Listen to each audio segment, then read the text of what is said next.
Media 24 की team ward परिक्रमा में पहुंची है वार्ड नंबर 14 में, जहां से कांग्रेस पार्टी के पार्षद उम्मीदवार हैं अजय दौलत तिवारी। अजय दौलत तिवारी वह नाम है जो नवा में एक चर्चित नाम है। हमेशा समाज सेवा के कामों में बढ़ चढ़ कर हिस्सा लेते हैं। कहीं भी किसी को भी कोई जरूरत पड़ती है और उनके कानों तक है जानकारी पहुंचती है, चाहे आधी रात हो, चाहे आधी धूप हो, चाहे आधा सवेरा हो, तो वह सबसे पहले वहाँ खड़े मिलते हैं। सीधा मैसेज मीडिया 24 से आपको रूबरू कराते हैं अजय दौलत तिवारी से। पहले तो भाई साहब आपका एसएस मीडिया 24 पर बहुत बहुत स्वागत है। आपका एसएस मीडिया का बहुत बहुत धन्यवाद, आपने समय निकाला। जी, सर्वप्रथम दादा आपसे एक क्वेश्चन है कि आप वार्ड नंबर 14 से कांग्रेस के उम्मीदवार हैं, तो किन मुद्दों को लेकर आप जनता जनार्दन का आशीर्वाद लेने के लिए जा रहे हैं? देखिए, मुद्दे तो नगर हित के होते हैं और हमारा जहाँ तक मानना है कि ये एक नगर की एक संस्था होती है जिसमें नगर के वृद्ध लोगों को या अच्छे लोगों को पहुँचना चाहिए और नगर के विकास में, नगर के हित में, चाहे वो वार्ड में हो, जो भी अच्छे से अच्छे निर्णय हो सकें वो लिए जा सकें। दादा, सर्वप्रथम आप कैसे राजनीति में आए? थोड़ा हमारे दर्शकों को पहले आप ये बताइए। राजनीति हमारे लिए एक समाज सेवा रही है। हमारे पिताजी पूरा उनका जीवन एक सामाजिक सद्भाव के कारण समाज सेवा में गुजरा है, लोगों के लिए संघर्ष करते हुए गुजरा है और उस संघर्ष को देखते हुए कहीं ना कहीं हमें भी प्रेरणा मिली कि जो दलित हैं, वंचित हैं, शोषित लोग हैं, उनके लिए अगर हम कुछ कर सकें तो ये हमारे लिए बड़े सौभाग्य की बात है। तो लोगों की सेवा करना ही एक धर्म है और वो पारिवारिक एक हमारे परिवार की पृष्ठभूमि भी रही है। तो हमारा पूरा परिवार तन मन धन से सेवा में समर्पित रहता है और जिनको शासकीय योजनाएं हैं, जो भी हैं, उनके जो लाभ लोगों को नहीं मिल पाते उसके लिए हम हमेशा प्रयास करते हैं कि उनकी लड़ाई लड़ें और उनका लाभ मिले। आप सर्वप्रथम यूथ कांग्रेस में रहे, कौन कौन दायित्व पर रहे हैं, क्या क्या आपने युवाओं के लिए क्या काम किया उसमें रहे? यूथ कांग्रेस में रहते हुए यूथ कांग्रेस के जिलाध्यक्ष रहे, एनएसयूआई में भी स्टूडेंट लाइफ में काम किया और उसके बाद जो युवाओं के हित में पार्टी की विचारधारा से कांग्रेस से जुड़े थे तो उसके लिए जो भी युवाओं के मुद्दे हैं या भी जो संघर्ष का रास्ता अपनाना पड़ा हो तो उसमें भी कभी पीछे नहीं रहे हैं और जोर शोर से उसमें अपनी जिम्मेदारी पूरी मेहनत और ईमानदारी से निभाई। हमेशा देखा जाता है कि अजय दौलत तिवारी अंतिम श्रेणी के व्यक्ति से लेकर अंत तक के व्यक्ति तक पहुंचते हैं। ये प्रेरणा कहाँ से आपको मिलती है? जहाँ पे कहीं कोई समस्या आ जाती है तो आप सबसे पहले फर्स्ट कतार में खड़े हुए मिलते हैं, फिर प्रेरणा कहाँ से आई आपको? प्रेरणा मैंने आपको बताया है कि एक पारिवारिक हमारा जो एक राजनीतिक जीवन रहा है उसमें हमने अपने पिता को संघर्ष करते हुए देखा है और उनका पूरा जीवन लोगों के लिए संघर्ष करते हुए गुजरा है। उसमें उनने कभी कभी परिवार को भी पीछे छोड़ दिया कि जब किसी और की बात आए तो परिवार बाद में है उनकी पहले और पहले लोग पहले। तो उन चीज़ों से प्रेरणा लेके ही इस चीज़ को हमें भी लगता है कि अगर हमारे कुछ करने से किसी के चेहरे पे मुस्कान आ सकती है, किसी का कुछ भला हो सकता है, तो क्यों ना अपने सामर्थ्य के हिसाब से उसकी मदद करने में कोई कमी रखी। नौगांव नगर से निकली हुई कुबेर नदी, जो एक समय सूबा के समय पर चर्चा का विषय बनी थी, जब भीषण गर्मी थी, लोग घरों से निकलना उनके लिए मुश्किल था और आप और आपकी टीम कुबेर नदी को जीवित करने में लगी हुई थी। तो उसको उद्देश्य जो था वो आप लोगों ने पूरा किया, तो उसकी प्रेरणा कैसे मिली? क्या आप लोगों ने सोचा था कि कुबेर नदी को जीवित किया जाए? देखिए, ऐसा है शिवम जी कि नगर में उस समय एक विकराल परिस्थिति थी, भयंकर सूखे की, और वो एक हम लोगों ने बैठ के एक सामूहिक मंच बनाया, सबने अपनी सहभागिता निभाई और सभी लोग उसमें तन मन धन से पूरा शहर उसमें एक हो गया। तो हम लोग तो उसमें केवल ये कह लें कि उसमें एक भागीदारी हमारी भी थी, लेकिन एक बहुत अच्छा मूवमेंट था और उसका लाभ आने वाले कई सालों तक लोगों को मिला और आगे भी हमारी सोच है कि उस चीज को लेकर, चूंकि आप देखो तो पीछे की वो नदी जो है 5 से 6-7 वार्ड कवर करती है और उन वार्डों में जो पीछे का हिस्सा है तो उनमें जो हेडपंप है या जो भी बोरवेल है उनमें उस नदी के माध्यम से अगर वहाँ स्टॉपेज सही तरीके से पानी का किया जाए तो आप पूछेंगे उन वार्डों के लोगों से तो उनको बहुत मदद मिली है और आगे भी वो अभी मूवमेंट बंद हो गया था उस समय तो उसने काफी लाभ दिया, लेकिन हमारे जहन में ये भी है कि अभी अगर हम वहाँ सत्ता में आएंगे हम लोग तो निश्चित रूप से उसका कायाकल्प करके और उसको और व्यवस्थित करने का विजन हमारे मन में है। अब बात करते हैं नगरीय निकाय 2022 की, जहां एक और कमलनाथ सरकार, जब आपकी कांग्रेस गवर्नमेंट थी 13 महीनों की, तो उन्होंने एक पद्धति निकाली थी कि पार्षद से ही चेयरमैन को चुना जाएगा। लेकिन किन्हीं कारणवश सरकार कांग्रेस की गिर गई, भारतीय जनता पार्टी सरकार में फिर काबिज हो गई। भारतीय जनता पार्टी ने जितने भी कमलनाथ सरकार के आदेश से सब पर रोक लगा दी कि अध्यक्ष का चुनाव जो है जनता से ही होगा। लेकिन अब फिर भारतीय जनता पार्टी कमलनाथ की नीति पर आके अप्रत्यक्ष प्रणाली से अध्यक्ष का चुनाव करा रही है। इस पे आपका क्या कहना है? देखिए, देर आए दुरुस्त आए। क्योंकि जो प्रत्यक्ष प्रणाली से चुनाव होते थे उसमें कहीं ना कहीं वार्डों से जो पार्षद चुन के जाते थे उनका उतनी महत्वता नहीं रहती, और इस तरीके से अप्रत्यक्ष प्रणाली में ये कम से कम होता है कि किसी भी वार्ड के पार्षद को अध्यक्ष हो वो अनदेखा नहीं कर सकता, और प्रत्येक व्यक्ति की भूमिका होती है, जो कि निश्चित रूप से जो कमलनाथ जी ने निर्णय लिया था वो बिल्कुल सही था। भाजपा को बाद में समझ में आया तो उन्होंने इस पे पुनर्विचार किया और ये किया, तो अच्छी बात है। कई बार भाजपा के आला मंत्रियों ने ट्वीट किया और जो मीडिया में आके जानकारी दी कि कांग्रेस केवल खरीद फरोख्त का काम करती है, इसलिए अप्रत्यक्ष प्रणाली से अध्यक्ष का चुनाव कराने का आदेश था, उस पर कैबिनेट में पारित किया गया, इस पर रोक लगा दी गई। लेकिन अब भारतीय जनता पार्टी ने भी उसी प्रणाली में आ गई, तो उनके मंत्रियों के जो ट्वीट और जो मीडिया में के वर्जन थे उस पर क्या कहना? देखिए, उनका भी कहना गलत था, क्योंकि आप देखो विधानसभा के चुनाव होते हैं, डायरेक्ट मुख्यमंत्री का चुनाव तो नहीं होता है। लोकसभा के चुनाव होते हैं, डायरेक्ट प्रधानमंत्री का चुनाव तो नहीं होता है।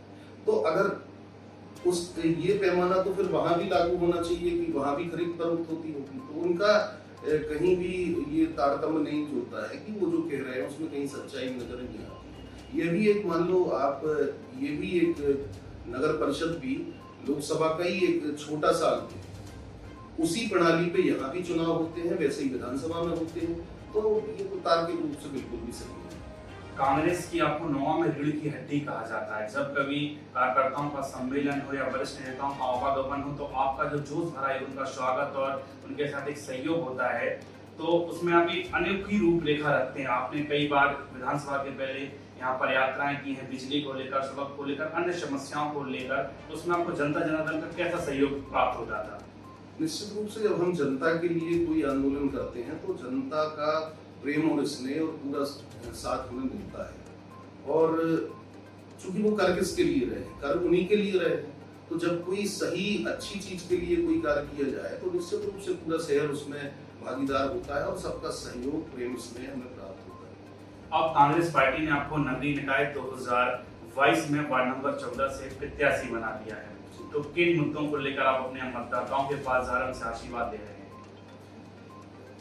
हमारा वार्ड तो वैसे भी उसको हम एक परिवार के रूप में देखते हैं, हमारा परिवार है, और परिवार में प्रत्येक व्यक्ति की जो भी समस्याएं होती हैं उनके निराकरण के लिए जो भी हमारा सामर्थ्य होगा वो अलग बात है। लेकिन जो शासकीय योजनाएं हैं, प्रत्येक व्यक्ति को शासकीय योजनाओं का लाभ मिले और कोई भी व्यक्ति उनसे अछूता न रह जाए। बाकी चूंकि हमारा तो बाजार का वार्ड है, तो कई बार बहुत सारी चीजें ऐसी होती हैं कि बहुत कुछ ज्यादा करने को यहाँ नहीं देता है। आपको बताएं, एक बार मैं 2009 में इलेक्शन लड़ा था, बहुत पहले वार्ड पार्षद का, तो उसमें हमारा उसमें जीत नहीं हो पाई थी। लेकिन उस समय हम लोग 2 चुनाव लड़ रहे थे, माता जी भी लड़ रही थी वार्ड नंबर 20 से। लेकिन हमारा जो उस वार्ड को चुनने का कारण था, उस समय वो वार्ड नंबर 15 कहलाता था।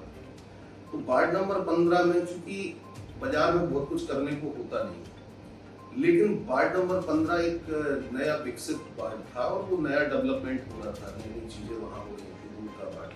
तो वहाँ अपने कौशल को दिखाने का एक बहुत बड़ा हमें मौका वहाँ नजर आया था, उस वार्ड को चुनने का वो कारण था। लेकिन उसके बाद भले ही वहाँ हार भी गए थे, लेकिन और बहुत कम मार्जिन रहा था, उसमें भी हमें काफी वोट मिले थे और 25-50 वोट का डिफरेंस रहा।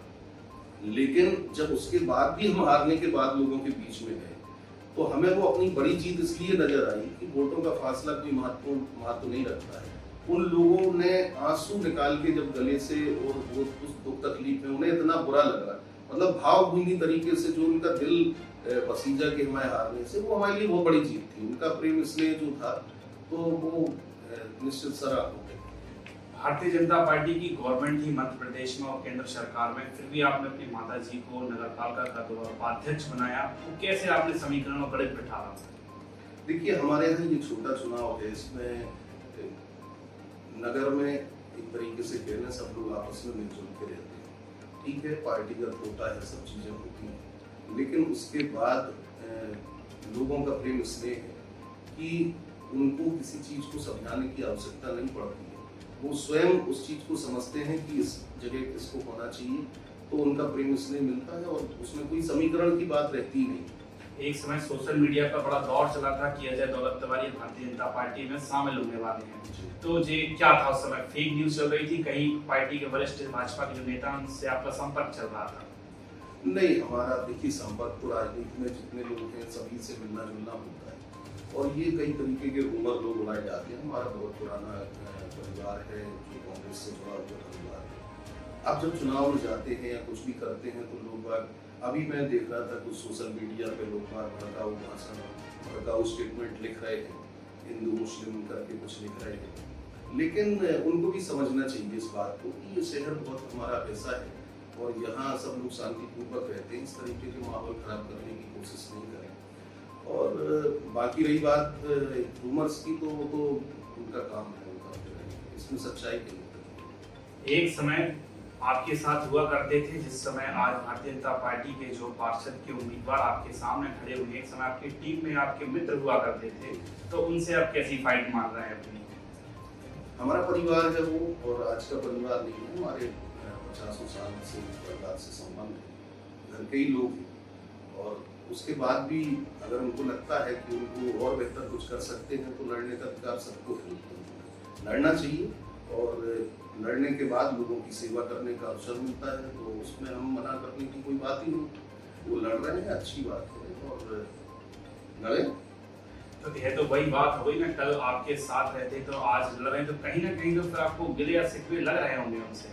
नहीं, गिला शिकवा नहीं होता, किसी ने चुनाव होता है, कई लोग कई तरीके से समझाते हैं। अगर हमारे परिवार के किसी भाई को किसी ने समझा दिया कि तुम और बेहतर कुछ अच्छा कर सकते हो, तो उसमें हर्ष करना है। जैसे अगर आपको वार्ड नंबर 14 की जनता आशीर्वाद देती है, आप चुन के परिषद पहुंचते हैं, तो तय माना जाए फिर कांग्रेस आपको अध्यक्ष के लिए तैयारी में बिल्कुल लगी हुई है? नहीं, देखिए उस समय अब पहले देखते हैं कि किस पार्टी के कितने लोग जीत के आते हैं, फिर पार्टी किसको चुनती है, ये तो उस समय की बात है। इस पर तो अभी हमारा ध्यान भी नहीं है, केवल हम वार्ड पे फोकस कर रहे हैं और वार्ड को चुनाव ही लड़ते हैं। अगर आप पार्षद का चुनाव जीतते हैं तो आपने कहा कि अभी ऐसा कोई विचार नहीं है, केवल अभी तो है कि जीतते हैं, उस पर जैसा पार्टी निर्णय लेगी वो काम करेंगे, लेकिन आपने कहा कि आप कांग्रेस की गवर्नमेंट नहीं थी, भारतीय जनता पार्टी की गवर्नमेंट थी केंद्र में और प्रदेश, उसके बाद में आपने माता जी को 2 बार चुनकर उपाध्यक्ष बनाया, तो फिर माना जाए कि आपकी राय तो बिल्कुल आसान और साफ दिख रही है अध्यक्ष की। तो देखिए, हर बार की हर चुनाव एक नया होता है और हर चुनाव की एक अलग परिस्थिति होती है। आज के परिदृश्य में पहले से किसी बात को कहना अतिशयोक्ति है, वो तो आफ्टर इलेक्शन ही पता लग पाएगा कि कितने लोग कहाँ से कौन जीत के आ रहे हैं और समर्थन किसका किसको। भारतीय जनता पार्टी के कई 2 दिग्गज इस समय मैदान में हैं, तो वो भी आपसे ही फाइट कर रहे हैं। अगर अजय दौलत तिवारी 14 से जीत गए तो फिर हम अध्यक्ष नहीं बन पाएंगे, ऐसे ट्वीट और ऐसे सोशल मीडिया पे पोस्ट डल रही हैं, तो इसको आप कहाँ तक मानते हैं? नहीं, ये देखिए हर व्यक्ति चाहता है कि वो व्यक्ति जब पार्ट से चुन के जाता है और जब 20 लोग हैं, 20 लोगों में चुनाव होना है तो उसको मौका मिलना चाहिए। तो निश्चित रूप से उस समय की हमने पहले भी कहा आपसे कि उस समय की परिस्थिति तय करेगी कि उसमें क्या निकल के आता है। अभी तो सब लोग चुनाव लड़ रहे हैं। और हाँ, ये जरूर बात है कि जब भी कोई व्यक्ति, हर व्यक्ति चाहता है कि वो अध्यक्ष पद पे पहुंचे, जिससे कि वो न केवल अपने वार्ड का, पूरे नगर का विकास कर सके, तो ये तो सब क्षमता की बात है। हर भारतीय जनता पार्टी के प्रत्याशी जितने हैं सबकी फाइट आपसे ही क्यों, ऐसा क्या है? नहीं, हम तो ऐसा नहीं मानते हैं कि हमारी किसी से फाइट है। हमारा तो पहले जो भी गणित है उसको वो पहले वार्ड का चुनाव जीतने में और वार्ड के बाद ही तय करेंगे। पता नहीं वो लोग ऐसा क्यों सोच रहे हैं कि हमसे फाइट है, वो तो समय की परिस्थिति तय करेगी, समय आने की। आप वार्ड नंबर 14 से अगर पार्षद बनते हैं और परिषद पहुंचते हैं, जनता का आपको बखूबी आशीर्वाद मिलता है, तो फिर आप कैसा वार्ड को किस मॉडल में ढालेंगे? देखिए, हमारा बहुत अच्छा ब्लॉक वाइज वार्ड है, क्योंकि पुराना शहर है तो वो अंग्रेजों के टाइम से ही बड़ा व्यवस्थित है। इसमें नया डेवलपमेंट तो बहुत कुछ हुआ नहीं है। कुछ चीज़ें हैं, जैसे जब हम लोग जाते हैं बाहर कहीं तो वहाँ देख के आते हैं कि वहाँ कैसे विकास होता है, क्या चीज़ें वहाँ बेहतर हो सकती हैं। तो 2-3 चीज़ों की प्रॉब्लम, जैसे हमने बाहर देख के आए थे, चूँकि जो कुलियाँ हैं हमारे यहाँ, तो कुलियों में क्या होता है कि बहुत छोटे-छोटे नालियाँ हैं। तो जब हमारे सफाई कर्मचारी सुबह आते हैं तो आधा कचरा उस तरफ, आधा कचरा इस तरफ, तो वो हमेशा नालियों की प्रॉब्लम बनी रहती थी साफ होने की। लेकिन उसके लिए हमने उसमें ब्लॉक्स बनवा के कहीं देखे थे हमने, तो जब हमने बोला कि ये ब्लॉक्स बनवाए जाएँ इसमें, तो आप देखना हमारे बाढ़ की सारी कुलियों में ब्लॉक्स लगे हुए हैं, तो उसमें अब कचरा नहीं जाता, तो सालों तक भी नाली साफ करने की प्रॉब्लम नहीं है। और दूसरा, जब वो रोड पे रहता है तो सफाई कर्मचारी उसको प्रॉपर उठा सकते हैं, चीजें कर सकते हैं। तो कई चीजें हैं। अब चूंकि अब एक समस्या हमारे यहाँ बाजार में है, एक सुलभ कॉम्प्लेक्स की समस्या है, लेकिन उसके लिए पूरा मेन बाजार है। अब वहाँ समस्या क्या है कि वहाँ जगह नहीं है, तो उसके लिए भी कोशिश करेंगे कि अन्य स्थान पे आसपास कोई जगह हो, तो उसमें एक सुलभ कॉम्प्लेक्स, क्योंकि पूरे आसपास के देहातों का, गांव का भी आदमी जो आता है तो वो मेन बाजार में ही अपनी खरीदारी करने आता है, तो वो एक बड़ी समस्या है। दूसरा, एक सुअरों की समस्या है। कुछ जगह समस्याएं वैसी आती हैं कि कुछ जहाँ गंदगी ज़्यादा रहती है या हो जाती है, क्योंकि कुछ लोगों के प्लॉट्स जो हैं वो खुले पड़े हैं।